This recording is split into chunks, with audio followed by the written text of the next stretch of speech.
Hello and welcome to the Rockefeller Archive Center in Sleepy Hollow, New York. And congratulations to MARAC on 50 years of service to the archival community in our region. The Rockefeller Archive Center was founded in 1974 by 4 Rockefeller entities: Rockefeller Foundation, the Rockefeller Brothers Fund, Rockefeller University, and the Rockefeller family itself. The goal was to make the records of the philanthropic work of those organizations transparent and accessible for research and knowledge. Since 1974, we've expanded the scope of our collections well beyond the Rockefellers. We now include the Ford Foundation, the Hewlett Foundation, the Knight Foundation, the Commonwealth Fund, and many, many more. We're truly a center for the study of philanthropy. The building we're in is called Hillcrest, and it was built in 1963 as a residence for a member of the Rockefeller family. It has some truly unique spaces, including a reinstallation of John D. Rockefeller Jr.'s Rockefeller Center office, and a dining room with wallpaper made by the same company whose work adorns the walls of the diplomatic reception room in the White House. But you're not here to see this house, you're here to see where the work of our amazing staff takes place. So enjoy the tour.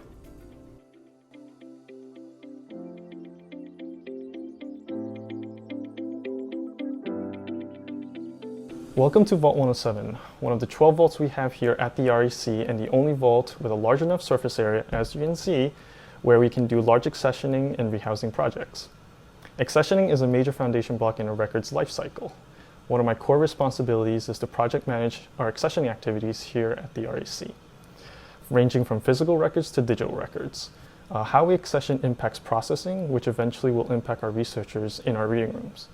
One of the many reasons I really enjoy accessioning is that I get to see the state of the material when it comes in, think of different strategies to stabilize it, and eventually get to see it being used by our researchers. Here we have a collection that needs to be rehoused, cleaned, and put into our standard record boxes. We do a lot of stabilizing during accessioning so that material is safe and comfortable. Once that's complete, the material will then be inventoried.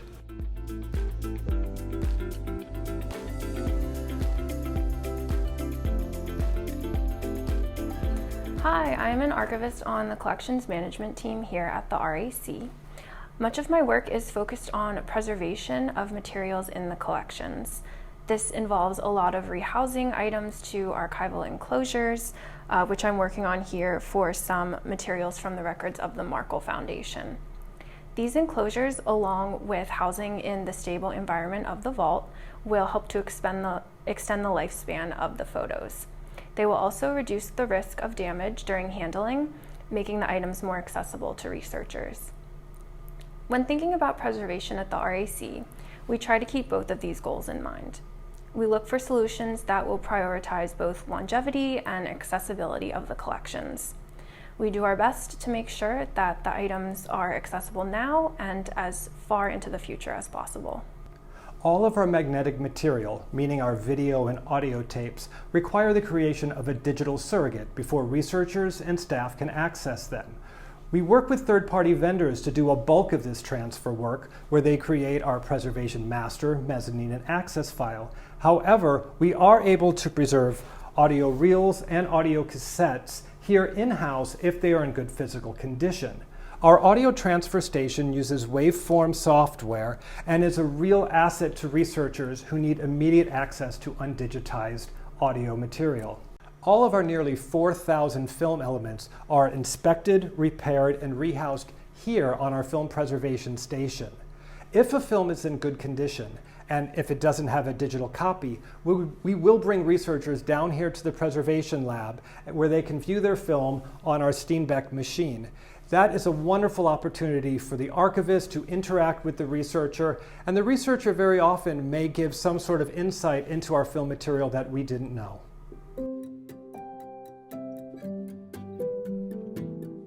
My favorite collection I have worked on is the Harkness House drawing.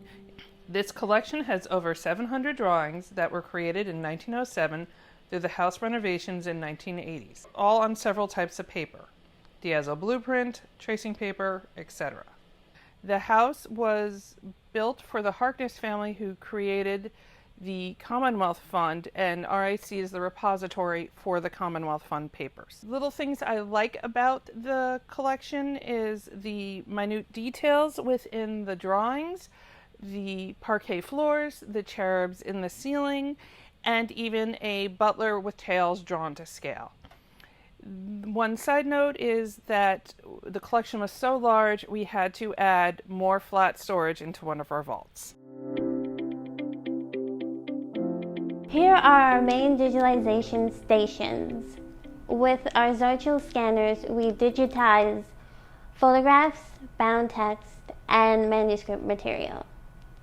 When digitizing an item for a researcher, we take the opportunity to digitize the entire content within a folder, then make the digitized material available on DIME's, RAC's online catalog.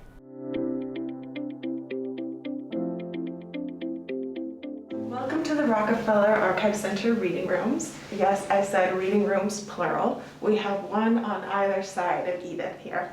For the safety of our researchers and our staff, we're currently only operating one reading room, with the flexibility for those who want to review materials on microfilm to use this room with less density. Another protocol we've put in place to adapt to a more hybrid work model is to introduce virtual orientation sessions for researchers. So whereas before we used to meet people on site, walk them through the building, now we make sure they have all the tools they need before they come to the Archive Center on their schedule so they're ready to go and research right when we open. Hi, we're the Digital Strategies team. We provide technical leadership and strategy for the entire organization. Recognizing that technology is shaped by human biases, histories of oppression and power, and that it therefore often amplifies oppression and marginalization, we have articulated 7 values which direct our work. The central value that I'm talking about today is engage and empower users. One of the ways we enact this value is through user experience methodologies, including personas, which describe groups of users documenting their needs, pain points, and goals in relation to the processes and systems. User stories, which document user needs, tying them to specific user communities and their motivations. Task-driven usability testing, which allows us to evaluate our systems and processes through the experience of real users. Service blueprints, which help us understand, visualize, and design complex processes which use multiple software applications and involve onstage and backstage actions. Engaging and empowering users also means providing broad and equitable access to our collections and systems. We use a variety of digital accessibility auditing tools to make sure our applications interfaces meet or exceed AA level of the Web Content Accessibility Guidelines version 2.1. These guidelines explain how to make web content accessible to people with a wide range of disabilities. We're also in the process of developing an accessibility statement which articulates our organizational commitment to accessibility, how people with disabilities can access and use our services, identifies existing and known barriers or limitations on accessibility, and provides instructions for reporting an issue or requesting accommodations. We believe that all parts of the archival enterprise are connected, so we're always looking to be involved in this generous community of practice. Our research and education program aims to engage many diverse audiences in archival and historical practices. We do this through conferences and workshops, presentations and webinars, classroom work, social media sharing, and online publishing. Resource is a website we publish to examine the role philanthropy and the nonprofit sector have played in the past in areas relevant to our world today. Stories include, for example, episodes from the U.S. Civil Rights Movement, so-called Green Revolution agriculture, U.S.-China diplomacy, the development of new fields such as women's studies and oceanography. The website is also where we share educational resources. To facilitate research in our collections, we also run a competitive research stipend program, which covers the travel costs for about 50 researchers annually to use the RAC's records in their work. The goal of our archival education program is to demystify the archive and build confidence around the use of primary sources. We work to bridge the gap between the classroom and the archive, and we partner with educators of all levels to build project and inquiry-based open source educational resources. These resources each draw on a curated selection of documents from our collections. We cover a range of topics to target primary source literacy, media literacy, research methods, and critical thinking skill development. Our resources can be integrated into traditional, remote, and hybrid settings, and they're freely available on our Teach with Archives hub on our website resource. We also work to build the field of archival education through workshops, webinars, and a network of people engaged in this work. The Archival Educators Roundtable meets twice a year and aims to connect and empower professionals who work in this field in terms of public engagement, outreach, and education.